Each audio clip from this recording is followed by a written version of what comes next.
Là, je vous donne les recommandations pour la population générale, car dans la population générale, il y a énormément de consommation de produits ultra-transformés et que c'est ce qui explique l'épidémie d'obésité de la population générale, en lien avec la sédentarité et le manque d'activité physique, et y compris cette épidémie est retrouvée chez les enfants.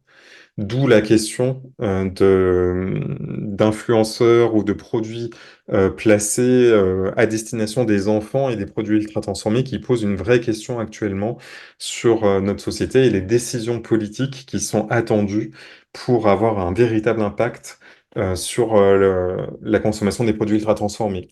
Une méta-analyse récente, alors la méta-analyse, c'est une combinaison d'études, c'est le plus haut niveau de preuve scientifique. Une méta-analyse a été publiée récemment qui montre que la consommation de soda sucré est directement associée à l'augmentation du risque de dépression, en plus de tous les autres facteurs de risque qui sont bien connus, comme la diminution de l'espérance de vie, l'augmentation des caries dentaires, de l'hypertension, du diabète, etc. Alors maintenant, j'en viens à la question des compléments alimentaires. Je vous présente un tableau qui est un peu indigeste, mais qui me semblait nécessaire pour faire une synthèse de quelques produits, de quelques nutriments qui sont présents dans des compléments alimentaires et qui ont un intérêt particulier pour le métabolisme du cerveau. Ici, les données que je vous présente, j'insiste là-dessus, sont des allégations officielles de l'EFSA, c'est l'Autorité européenne de sécurité des aliments. Donc c'est réglementaire et officiel.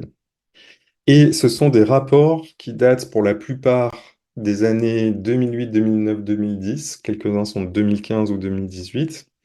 Donc ce sont des données qui sont déjà assez anciennes et qui ont été suivis par tout un courant de nouvelles données scientifiques et qui n'ont pas encore été prises en compte par les autorités réglementaires.